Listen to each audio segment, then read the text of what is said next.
अब माइग्रेन के लिए जो मुख्य उपचार है वो प्राणायाम द्वारा भी हो सकते हैं।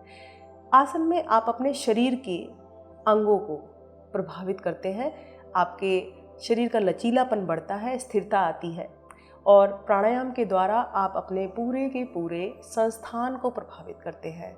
तो स्नायु तंत्र के लिए सबसे पहले आप करेंगी यौगिक श्वसन। यौगिक श्वसन के लिए आप पद्मासन लगाकर बैठ जाएं। आसन आप सुखासन या पद्मासन कोई भी किसी भी आसन का प्रयोग कर सकते हैं।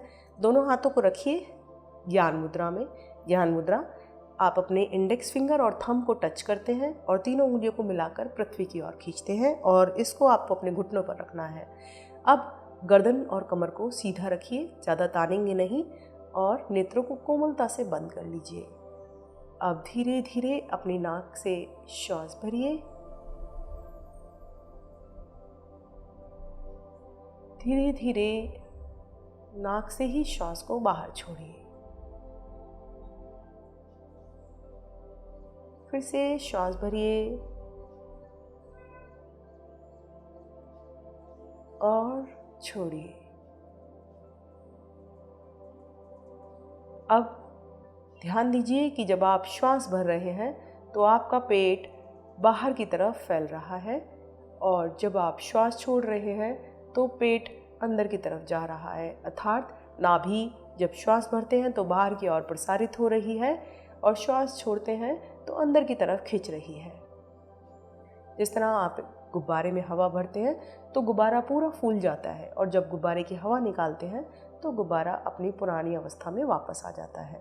उसी प्रकार श्वास का अभ्यास आपको इस सजगता के साथ करना है कि जब आप श्वास भर रहे हैं तो आपकी नाभि बाहर की तरफ जाए और जब आप श्वास छोड़ रहे हैं तो नाभि अंदर की तरफ खींचे।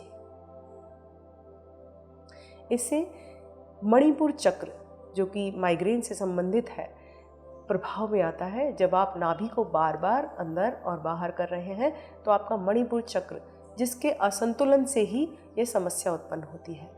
तो यौगिक श्वास के बाद हम लेंगे कपालभाति प्राणायाम का अभ्यास। कपालभाति को मूलतः शुद्धि क्रिया कहा जाता है कि हमारे शरीर की शुद्धि करती है और कपाल को चमकाती है। तो दोनों हाथों को आप रखेंगे पलट के घुटनों पर। अगर आप पद्मासन में बैठते हैं तो अति उत्तम, अन्यथा जिस भी आसन का चयन आप करना चाहें। और जिन्हें लोअर बैक पेन है वो दीवार के साथ सटकर और तकिए को लगाकर तब कपालभाति प्राणायाम का अभ्यास करेंगे। कपालभाति के लिए दोनों हाथ अपने घुटनों पर रखे हैं। अब आपको अधिकतम श्वास को बाहर करना है। श्वास भरिए। अब नासिका द्वारा आपको श्वास को बार बार बाहर फेंकना है और नाभि को अंदर की तरफ ले जाना है। किस प्रकार? जिस प्रकार आप सांप एक बार फुंकार भरता है उस तरीके से। देखिए कैसे।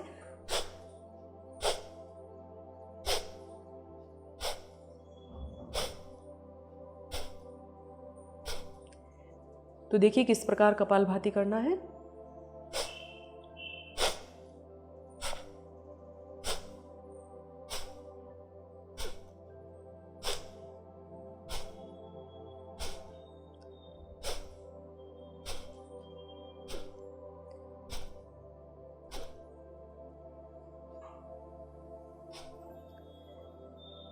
तो किस तरह से करना है कि श्वास आपको नासिका से बार बार बाहर फेंकना है। जिस समय आपका श्वास बाहर आ रहा है उसी समय आपकी नाभि अंदर की तरफ प्रभावित हो रही है। इस प्रकार जैसे सांप बार फुंकार मारता है उसी तरह आपको नासिका से श्वास फेंकना है। या फिर आप देखिए कि जब आप खांसी करते हैं तो खांसी आपको मुंह से बाहर आती है और पेट अपने आप अंदर चला जाता है। देखिए एक बार खांस कर जैसे आपने खांसा तो पेट अपने आप अंदर चला गया। उसी प्रकार कपालभाति प्राणायाम में आपको नासिका द्वारा श्वास को बाहर फेंकना है और नाभि को अंदर की तरफ खींचना है। और श्वास को बाहर फेंकने में इतना दम नहीं लगाना है कि आपको लगे कि कुछ व्याकुलता आपकी बढ़ जाए। श्वास को आपको बहुत धीरे धीरे फेंकना है बाहर और ऐसी आवश्यकता नहीं है कि आपकी उतनी ही ज़ोर से आवाज़ आए जितनी ज़ोर से मेरी आ रही है। तो आपको पहले धीरे धीरे सहजता से करते हुए इस अभ्यास को बढ़ाना है। और आंखें बंद कीजिए और दोबारा से मेरे साथ अभ्यास कीजिए। श्वास भरिए, बाहर छोड़िए और अब बार बार श्वास को बाहर कीजिए और नाभि को अंदर की तरफ प्रभावित कीजिए।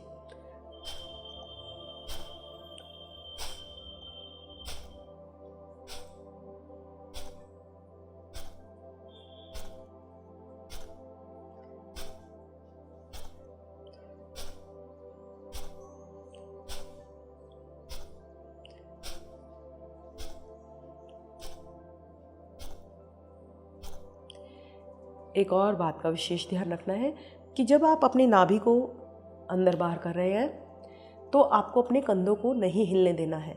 इसीलिए दोनों हाथ घुटनों पर रखने हैं जिससे कि आपके कंधे बिल्कुल स्थिर रहे। केवल आपकी नाभि वाला भाग हिले, ना आपकी गर्दन हिले, ना आपके कंधे हिले। देखिए एक बार फिर से।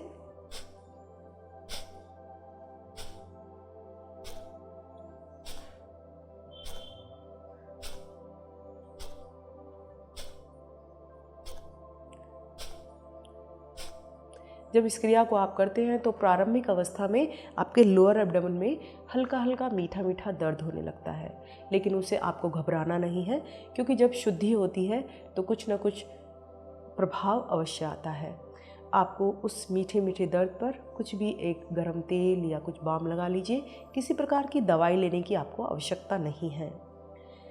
तो इस क्रिया को विराम किस प्रकार देना है?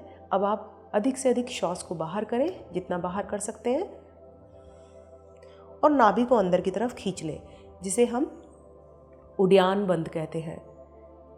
तो श्वास बाहर करेंगे और उड्डान बंद लगाएंगे और गर्दन को झुका लें।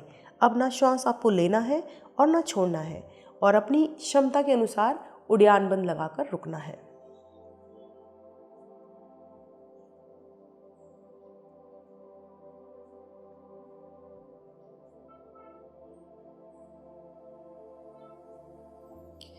धीरे धीरे गर्दन को ऊपर करें। अब श्वास भरकर भी आपको एक बार उड्डान बंद लगाना है। श्वास भरिए और फिर से नाभि को अंदर की तरफ खींचिए और उड्डान बंद में रुक जाइए। माइग्रेन की समस्या हमारे दो चक्रों के असंतुलित होने से होती है। पहला आज्ञा चक्र और दूसरा हमारा मणिपुर चक्र। तो जब आप उड्डान बंद लगा रहे हैं तो आपका मणिपुर चक्र प्रभाव में आ रहा है, और उड्डान बंद लगाने से आपका मणिपुर चक्र संतुलित हो रहा है।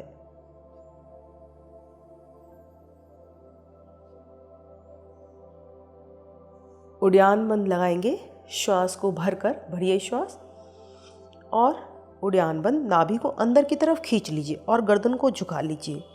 अब आपको ना श्वास भरना है और ना छोड़ना है, और अपनी क्षमता के अनुसार रुकना है। जब आपकी व्याकुलता बढ़ जाए श्वास भरने के लिए तो गर्दन को सीधा करें, नाभि को ढीला छोड़ें, श्वास भरें और छोड़ें। रिलैक्स, एकदम ढीला छोड़ें शरीर को। कोई भी आसन करें या प्राणायाम करें, दो आसनों के बीच में अपने आप को एक गहरी श्वास का विश्राम अवश्य दें। अब दोनों हाथों को रख लीजिए पलटकर अपने घुटनों पर भ्रामरी प्राणायाम के लिए। भ्रामरी प्राणायाम विशेष योगदान देता है माइग्रेन के लिए। आपको रात को सोने से पहले भी, जिस प्रकार आसनों के लिए तो आपको खाली पेट रहना पड़ेगा और स्थान का भी चुनाव करना पड़ेगा, लेकिन जब आप भ्रामरी प्राणायाम करें तो रात को सोने से पहले आप अपने बिस्तर पर भी इसका उपयोग कर सकते हैं, और कभी भी किसी भी समय आपको भ्रामरी प्राणायाम आप कर सकते हैं, किंतु बस खाना खाने के आधा घंटे बाद तक ना करें। तो भ्रामरी प्राणायाम के लिए किस प्रकार मुद्रा बनानी है? षडमुखी मुद्रा। देखिए, पहले दोनों उंगलियां आपको पलकों पर रखनी है, उसके बाद की उंगलियां आपको नासिका के नीचे, और चौथी उंगली आपको अपनी ठोड़ी पर रखनी है। कोहनियाँ आपको मेरी तरह ही बिल्कुल सीधी रखनी है। अब कान अपने अंगूठों से बंद करना है और श्वास भरना है और भ्रमरे की तरह गुंजन करना है। यदि आपने भ्रमरे को गुंजन करते हुए नहीं देखा है तो ओम शब्द का जब हम चैंटिंग करते हैं तो म शब्द का उच्चारण करना है। तो करते हैं, यहाँ पर हम आपको 3 से 4 बार करके दिखाएंगे और उसके बाद आप अपने आप अभ्यास करेंगे। भरिए श्वास।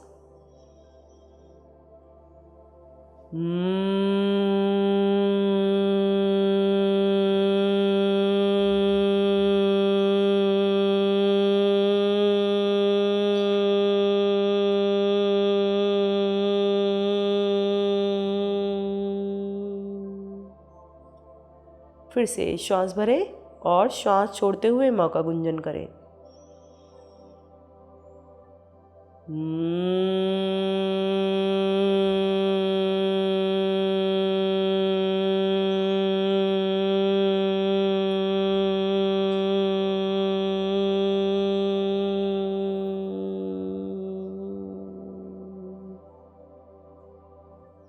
एक बार और श्वास भरें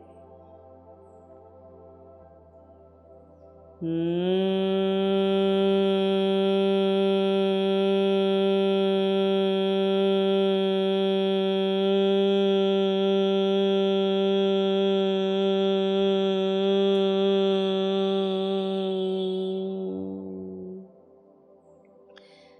धीरे दोनों हाथों को नीचे लाएं, गहरा श्वास भरें और छोड़ें। भ्रामरी प्राणायाम का अभ्यास आप रात को सोने से पहले अवश्य करें। माइग्रेन के लिए हस्त मुद्रा बहुत ही कारगर है, एक पेन किलर का कार्य करती है। महाशीर्ष मुद्रा के लिए आपके इंडेक्स फिंगर और मिडिल फिंगर को अंगूठे से टच कीजिए, टिप्स को, और रिंग फिंगर को अंगूठे के जड़ में लगाइए और छोटी उंगली को सीधा कर दीजिए। इस प्रकार दोनों हाथों से बनाइए और अपने दोनों हाथ घुटने पर रख लीजिए। ऐसा आवश्यक नहीं है कि आप पद्मासन में ही महाशीर्ष मुद्रा का अभ्यास करें। आप टेबल चेयर पर भी बैठकर अपने ऑफिस में या अपने कार्य के स्थान पर भी महाशीर्ष मुद्रा का अभ्यास कर सकते हैं। महाशीर्ष मुद्रा के लिए को आप किसी भी प्रकार के सर दर्द में यूज़ कर सकते हैं। कम से कम 5 मिनट और अधिक से अधिक 15 मिनट के लिए एक बार में इस मुद्रा का उपयोग कीजिए। दोनों हाथों को इस प्रकार रखिए और गहरी श्वास भरिए और छोड़िए।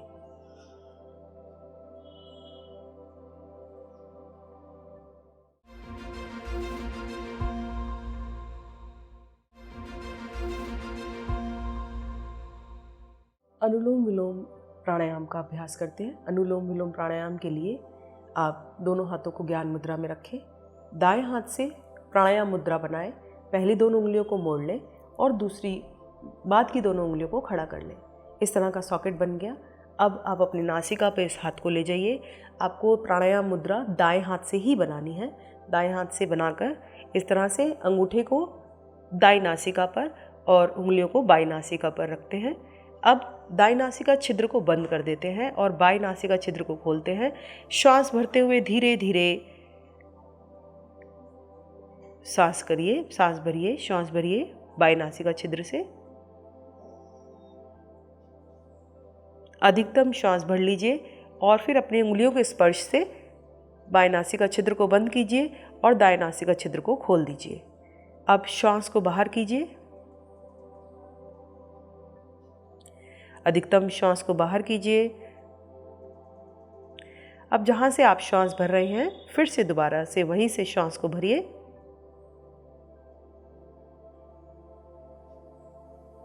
अधिकतम भरने के बाद अंगूठे के स्पर्श से नासिका छिद्र को बंद कीजिए और दूसरी ओर से अर्थात बाईं ओर से श्वास को बाहर कर दीजिए।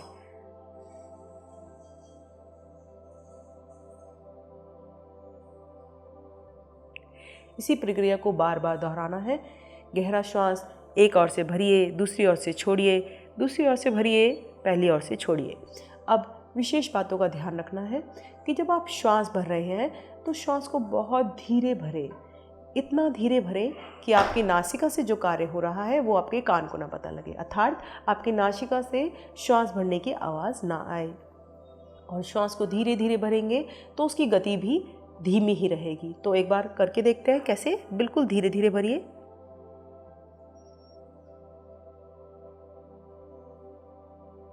अधिकतम भरने के बाद उंगलियों से स्पर्श कीजिए, नाक को छेद को बंद कीजिए और दूसरी ओर से श्वास को बाहर कीजिए।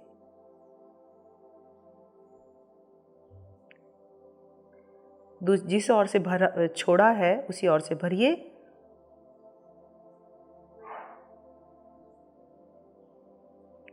और विपरीत ओर से बाहर।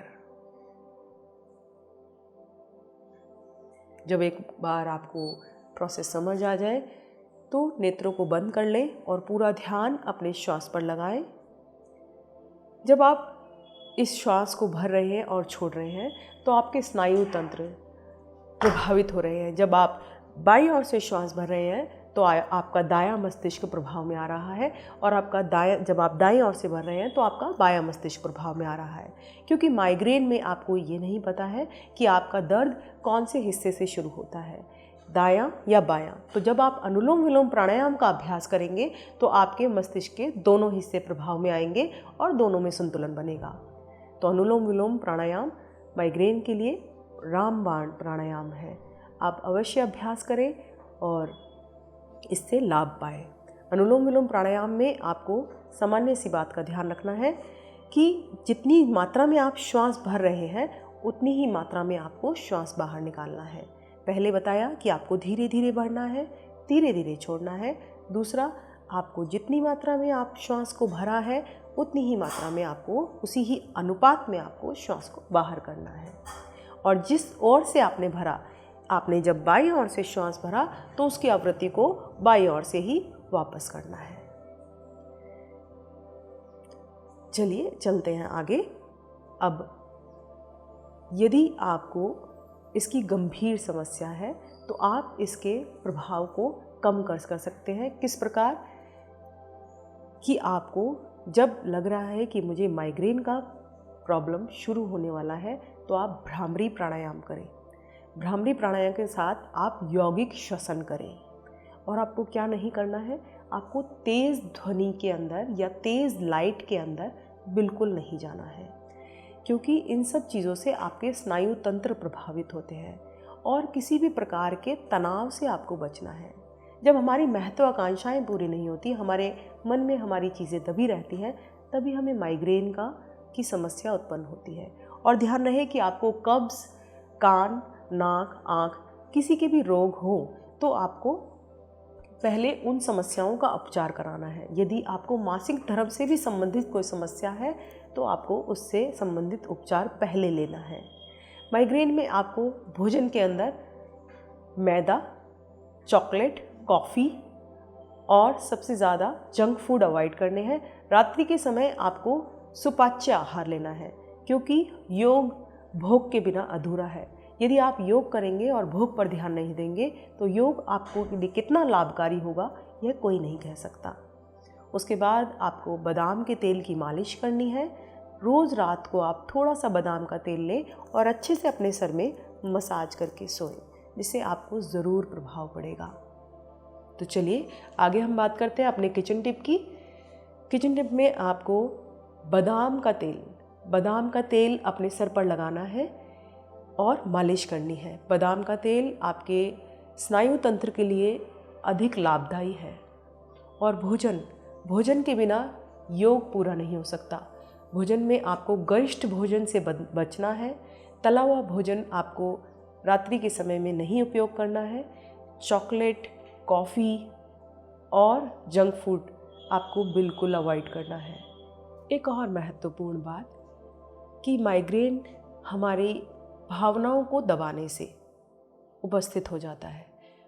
तो आप सबसे अनुरोध है कि आप अपने परिवार के साथ अपनी बातों को साझा करें। परिवार के साथ नहीं तो मित्र के साथ ज़रूर अपनी भावनाओं को बांटें, अपनी महत्वाकांक्षाओं को जाहिर करें और तनाव उत्पन्न ना होने दें। यदि आपके महत्वाकांक्षाएं आपके मन के अंदर दबी रह जाती हैं तो ही इस तरह की समस्याएं उत्पन्न होती हैं। तो अपने परिवारजनों के साथ स्नेह के साथ रहें और स्नेह बांटें, मित्र के साथ बांटें। इस तरह की समस्याओं से बचें। आज का सुविचार, योग स्वयं के माध्यम से स्वयं की ओर की यात्रा है। PMC हिंदी बदले जी